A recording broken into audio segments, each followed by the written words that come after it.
Ayan, hello po sa ating lahat. Danjoy ay matutuloy nga ba kasi maraming nga po ang nag-aabang dito. So, respetuhin po natin ang desisyon ni Kalingap Dan and also Kalingap Rab, 'di ba? Ika nga ni Rab ay hindi pa ngayon, no? Hindi pa ito ang tamang panahon para sa Danjoy.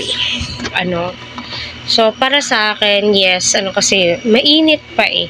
Although marami na po ang nag-aabang, pero respetuhin naman din po natin ang supporters ng Dandet. Kasi mahirap mag-move on eh, lalong-lalo na kapag napamahal na kayo sa isa't isa. I mean, napamahal na po yung mga supporters sa Dandet, 'di ba? So, pakinggan muna natin yung saloobin ni Kalingap Rab kasi marami ang nagko-comments na baka pwede na pong isingit ang Danjoy. Total, wala na daw po ang Dandet. Pero hindi pa po talaga pwede para sa, kung ako lang po as commentators, hindi pa po pwede as of now para sa akin. Para magkaroon ng another team si Dan, kasi alam niyo naman po, basta hindi po ito yung tamang panahon para dyan.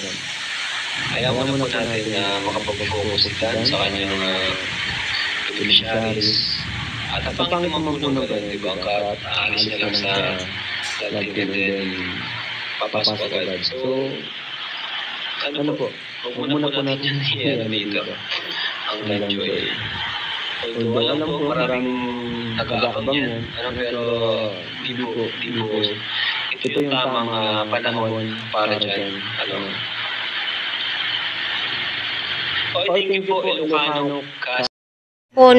Narinig po natin yung saloobin ni Kalingap Rab patungkol nga po dyan. So, tama naman at may punto po si Kalingap Rab sa mga sinasabi po patungkol nga po dito. Kasi kung tutusin, napakahirap naman po na agad-agad ay papasok sa panibagong love team. So, abang-abang na lamang po tayo sa naghihintay ng Danjoy.